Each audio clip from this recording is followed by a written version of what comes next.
follow this old river down to where the poppies grow, and drink that cool water till I get my fill. And take me out past the mud and rust and all the broken bones.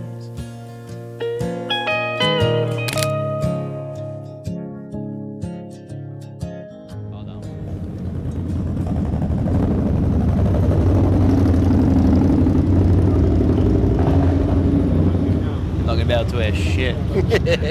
Yeah, they're quite good, these mics. I know, Yeah. Yeah, I think in a creative sense is like you can try and impress everyone, or basically you can take your time, be creative in a different sense, like go back to an original kind of style that you've seen years back. Everything's recycled, I guess. So we all kind of, I've got a load of influences. You know, most of my influences are coming from like William Klein's era, even the Ansel Adam days.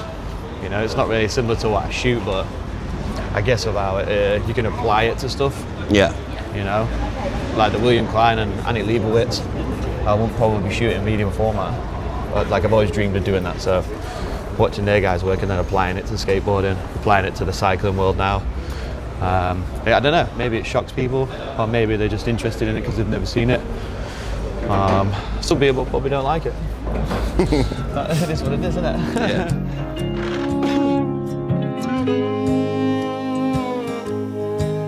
I'm in love with a woman, and she makes me wanna build a home. I'm in love with a woman, and she makes me wanna sing a song. I'm in love with a woman, and she makes me wanna build a home.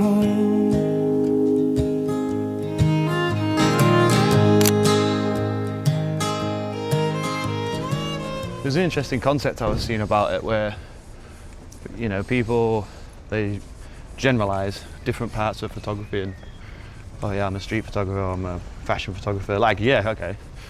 But you still all use the same concepts and apply them, don't you? Yeah. Like, you need to know your lighting, you need to know composure, I guess you need to know how to tell a story through an image. Woo. This hill is steep. I also think you need to be able to work alongside. You need to be able to work with people, that's for sure. Even if it is like street photography, like just with that guy, then you've got to be able to talk. You can't just go quiet and I guess stand there. Again, you're applying yourself to a situation. And I think if you apply the way you see something, it will come out lively like that. Like, you'll have a lot of life in your images. I think I'm gonna have a heart attack. Work hard all day, stone by stone for the night to come. There's no sleep like that of tired bones.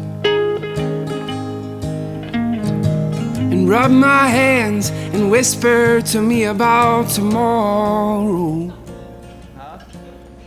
About the kids and the house and how we don't have much, but it's enough. Ever get impatient? How are you feeling since the accident? Me? Pretty good. Pretty focused, I'd go with. Yeah, injury-wise, the body's settling down a bit more. I still feel it if I'm travelling quite far. Carrying, carrying the large bags and stuff like that. Doesn't help having a bunch of cameras. And a bunch of, maybe not so much the bikes. Riding bikes is okay. I can do like 40, 50 miles at a steady pace. Not really been putting a lot of power in, but it's still fun to be out on a bike. I got a new bike, so that's a beautiful ride. And yeah, I mean, as long as I still keep doing my yoga and Pilates, it doesn't really affect me too much. How's your, obviously it affected your mental health last time, how's that now? Yeah man, that's settled a lot more for sure. life's got its ups and downs. You know, besides having an injury or whatever, and how we live and such. But yeah, I think I'm pretty good. I can focus on my work a lot. That's pretty much what all my time goes into now. I enjoy it. I do have the odd drink now and again. So life's changed a little bit and everything's a little bit more responsible. It's nice to work for the brands that I work for, and that all keeps me in a good place.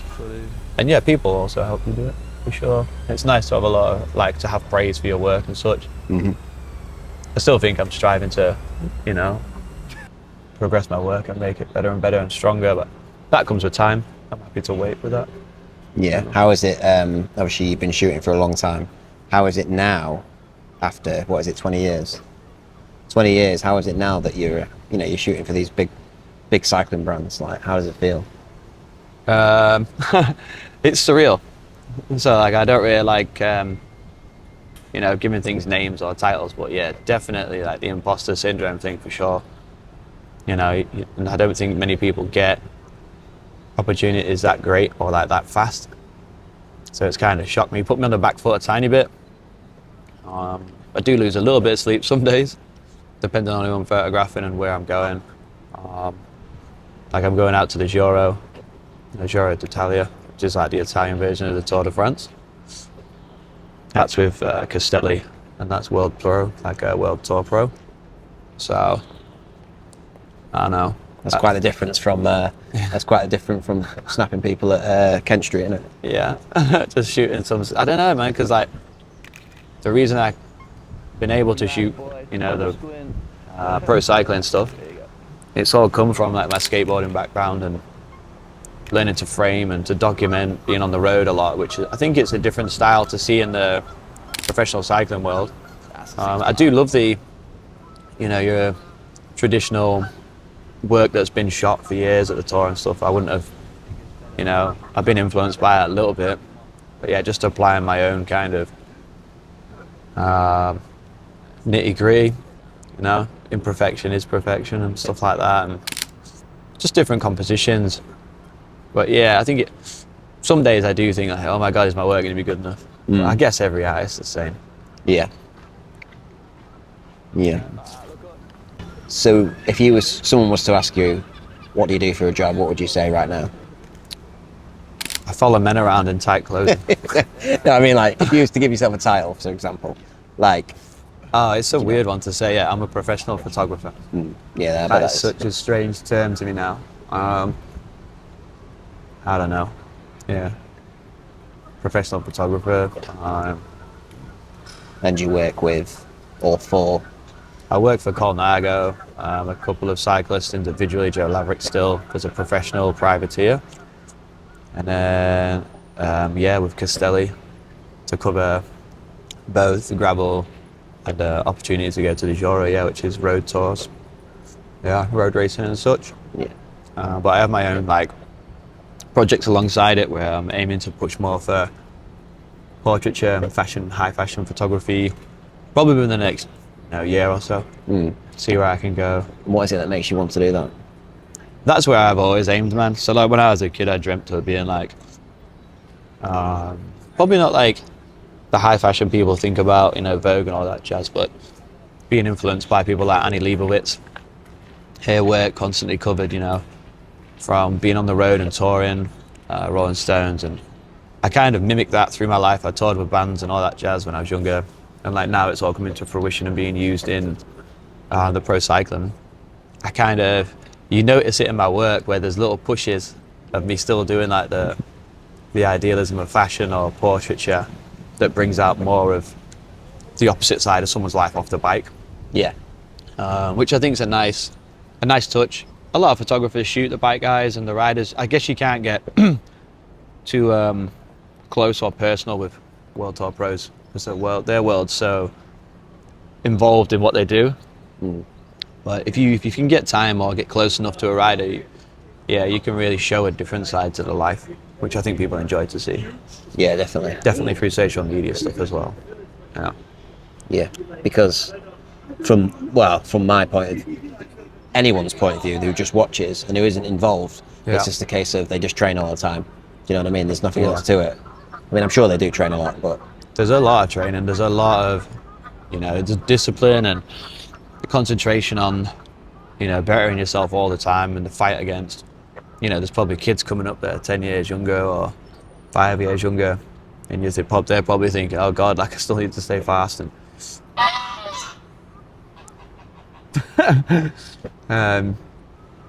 it's a very time-consuming thing, but then again, covering it's the same.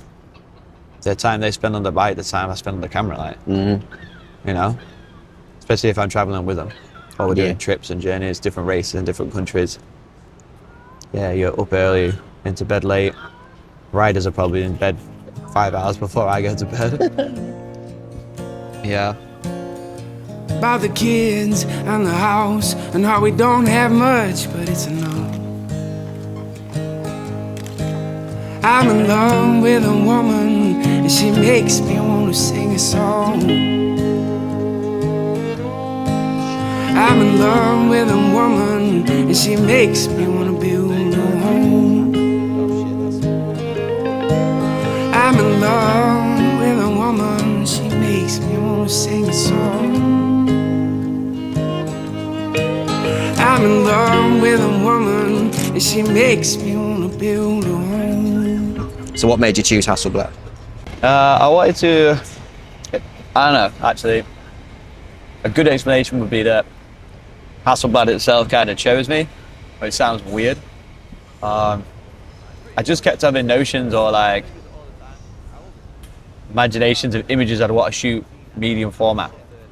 I started looking and I was going to buy the 500 cm, which is the old school 120 millimeter film, and thought maybe this is going to cost me a little bit too much and a little bit harder to do on the road with cycling, like having to be able to get prints done, and I'd like to do the printing myself, so maybe that's a project, in a year or two to come I can afford some darkroom equipment again.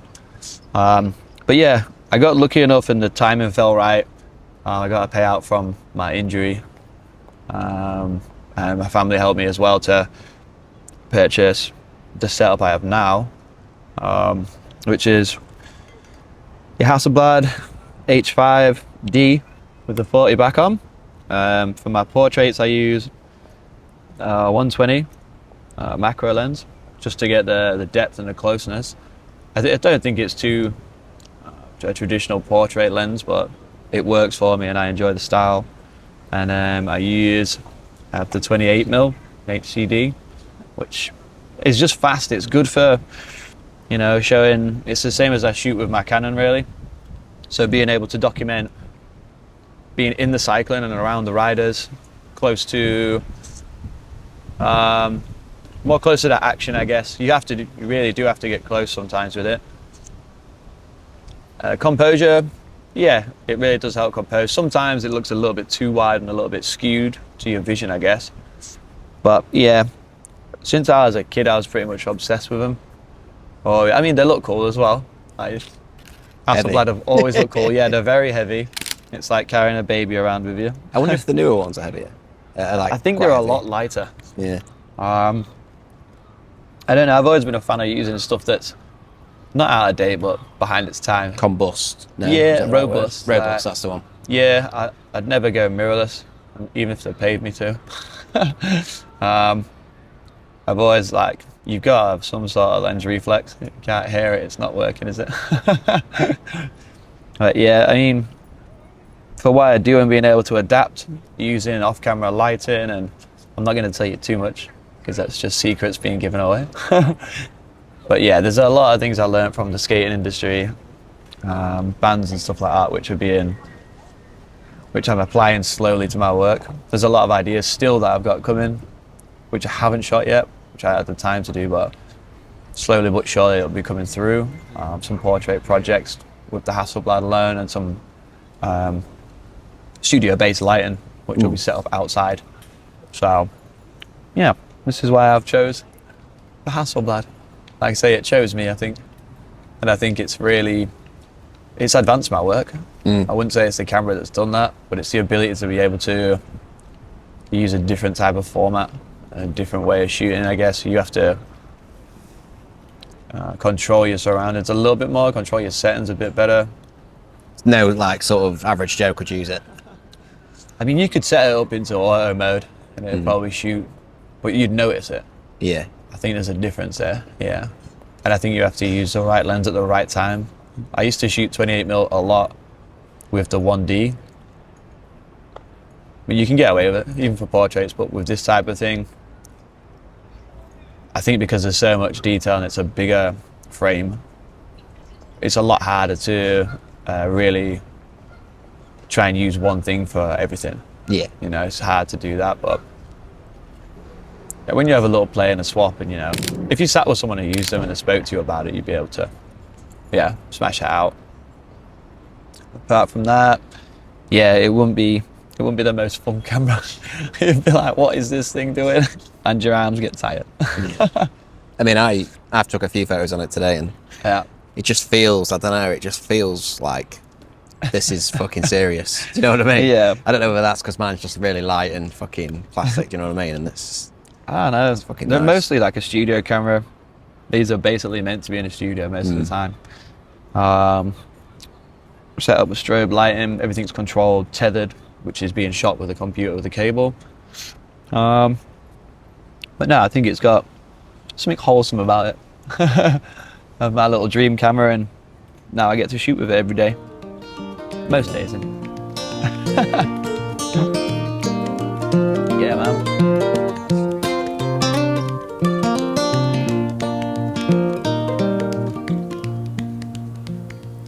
And there's something about you naked in the nighttime.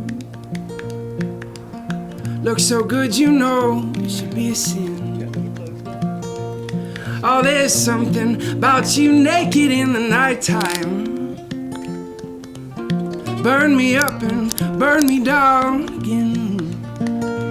Yeah, there's something about you naked in the nighttime. I want you to burn me up and burn me down again.